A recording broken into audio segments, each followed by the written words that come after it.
Right, welcome to, I'll call it a mid-feet cleat video. Could be long-winded. I'm just going to share it. These are probably some of the most sort of practical and amazing cycling shoes I've ever bought. Nothing special, they're just a specialised sport MTB. I'm sure I paid like 40 quid or something for these. The soles are a little bit chewed up from walking off-road and sharp rocks and what have you, and I'm a fan of these, have been for a while. I got some SP DSLs and that, but can't beat old XTR or Spuds MTB pedals as it is. What I've been umming and ahhing on for a while is cleat position, and there's been a lot of talk from like Steve Hogg and Harley in the past of mid-fleet cleat. I thought I'd give it a go, and on these particular shoes, unlike my gurneys, guones, or however you pronounce it, we've got quite a flat area here, mid-foot. What I'm going to do is stick it here, around there. It's more of an experiment, obviously, see how we get on with that. I'm going to go for the older heel-in. I haven't pigeon-toed out, and I have various, well, I have two different types of nuts here, all jokes aside. I've got a T-nut and the countersunk with the spikes. Now, obviously the problems with the soles, they're hard, they're like a composite, carbon composite, Kevlar composite, or just fiberglass, so those aren't going to countersink in there very easy at all, or if not at all rather, they'll be right in timber, which is what they're intended for, or dry lining. So I'm probably going to use the flat ones, or as I've been looking now, down in here, I might try and get the original plate out, slightly countersink it down into there, and use that. I'll be back in a minute when I sort of develop it. When I develop it a bit more, in a bit. That's just like a foam cover, and which would be underneath your insole for the like the cleat mounting support bracket or plate. I guess it's more of a plate, not bracket. Terminology P-raw. So I say things, you'll just have to bear with me. So this should just lift out of here like so. So there we go. Rather than use the T-nut, I think it might be more beneficial, because this is as one plate, and better for torque when you're like clipping in and out long term. We'll see how we get on with it. And I mean, really, could even do like, as well as doing the countersunks for the bolts, I could just countersunk these as well, just so it, you know, obviously sits in flat, or file, rather than file them off, just so it gives you that bit more of a support. Just an idea. Let's see where we get with this. Well, we're going to get it done, simple as that, but I'll just see what we decide to do. Right, let's show people as much as they can, or as much as I can, we can see together. Obviously that's where the plate went, just literally two slots in the bottom of the shoe. I can put something over there, some sort of sealant, some duct tape, whatever. And again, as everyone knows, when it's raining hard, you get water in your shoe anyway. Not a problem. So I think really this might be one of the better options. That plate, once countersunk in exactly where I want it, which I'll just do some pilot holes from underneath. I'll get my cleat heel in. We'll get that set up. Should work absolutely fine. Possibly better than those like smaller T-nuts. This is just an idea that I had like literally half an hour ago, because I thought about this well over a year ago. Just like refreshing my brain on what to do and options. Sharing an option, one I might proceed with. Underneath like that material, that's literally like a square edged like trough in there, whatever you want to call it. I might tape up the bottom from underneath and just fill it in with like fiberglass and a bit of resin just to flush it over, because I'll place that torch in there, you should be able to see. right above where the midfoot's going to go, we've got like an area here, like it goes back to about there. So I'm going to cut that there and there. We'll just lift that flat back, tape up the bottom and just fill it in, just to flush it up, so when the plate goes on, when that goes on, it's got something solid to go to, rather than be like that. Something to sandwich it between that and the cleat, if you get me. Right, I mean, just to clarify, this video is just on a test video, I guess. It's just to show what I'm doing, maybe something you could do, because as people know, or they might not even be aware of the mid-foot cleat option, nobody really offers it. Nobody offers it at all, so you've got to do it yourself. So what I've actually done now, I've scored, as far as I can see, central line down the shoe to the heel. I've stepped back. That is going to be where the front. That's going to be where the front of the cleat is, just below where it was originally. And that is where I showed you like earlier when I was yabbling on before we got to this point, where there's like a step inside, and I could fill that in with whatever, just to stop water getting in there to a degree anyway. So where we are is here. There's a nice flat area there. We're going to be around about there. What I'll do, I'll just set some pilot holes through there. See about countersinking the other side, ever so slightly for that. A bit of rust on there, we'll clean that up.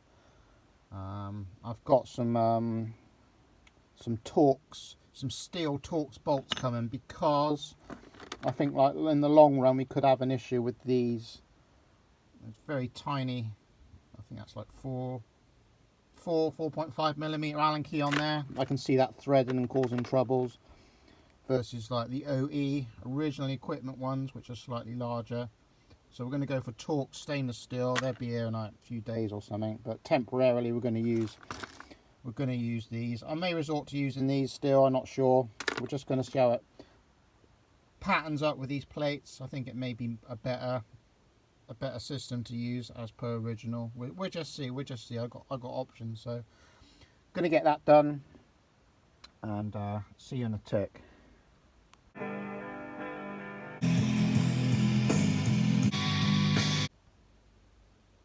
Right, so on like the findings and recommendations of other people, now I've got this like mocked up there. Obviously see the other hole to drill, so you don't want to be riding like pigeon toed sort of thing. We're going to do heel in by how many degrees, I'm not sure yet. I haven't quite made my mind up.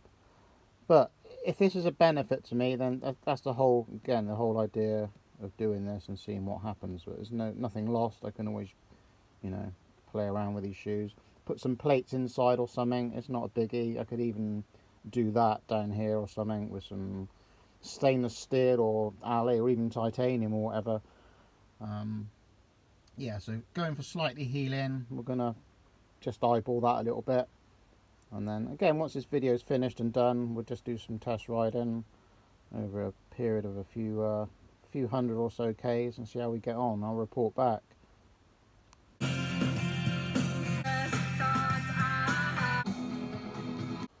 Right, trial and error. Well, I haven't made any errors, but I still might go for something like this later on. I'm not sure. I am not sure. I appreciate this could be a long-winded video, but no point in cutting corners. These are alright, but they're too close together. I could file them down on one side a little bit. They could fit anyway. It's still an option. But we went for these. I can't see a problem with these because, as you can see, they're in there nice and snug. Obviously the bolts we'll cut them down, we'll sort them out. And as I said, the stainless steel ones are on their way. But with like the teeth on the bottom of the cleats, I can't see that's gonna go anywhere. Obviously when we go out we shall take some tools and spares and stuff. We'll have a play around. But I guess that's that one done anyway. I'll get the other one done and we'll have another yabble again. Like, what is there to yabble about really? It's more just showing, isn't it?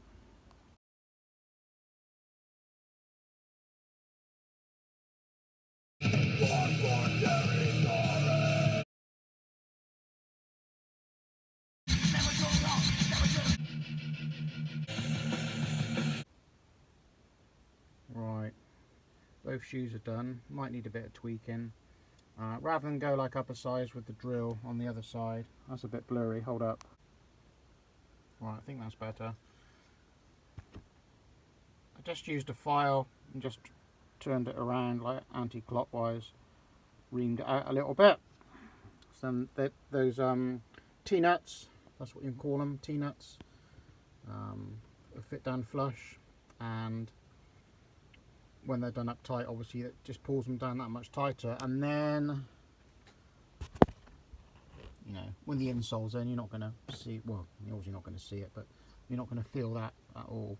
So I guess now we're just going to have to test it. All I wanted to do now, I don't know how long this video is going to be. I guess it doesn't really matter. You're either into it or you're not, or we may have not even known about this before. Kind of many reasons why I wanted to share it. Just to show how it's done. And obviously we've used spuddies, SPD pedals, but the same thing can apply to SPD SLs or something, or whatever other cleat system you're using.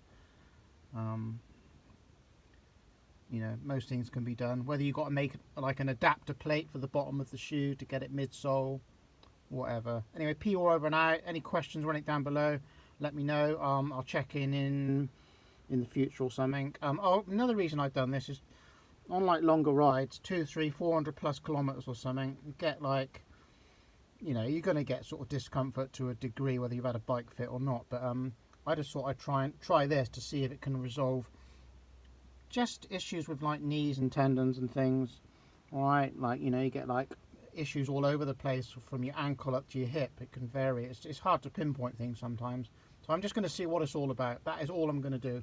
People are all waffling on, yabble, yabble, yabble. We're gone. Thanks for watching, people.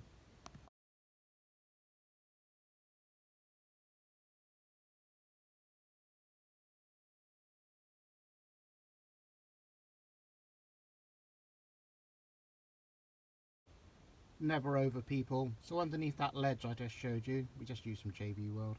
Goes off hard. I mean, resin kind of goes everywhere unless you seal things up and that. But yeah, so that'll do for that. Things you're going to need, obviously some T-nuts, preferably stainless steel. Pay a little bit extra for those. Possibly those. You're just going to have to decide. I could have used those.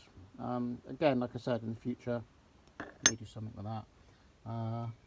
Maybe a countersunk, some pilot drills, a drill there the size of your bolts, and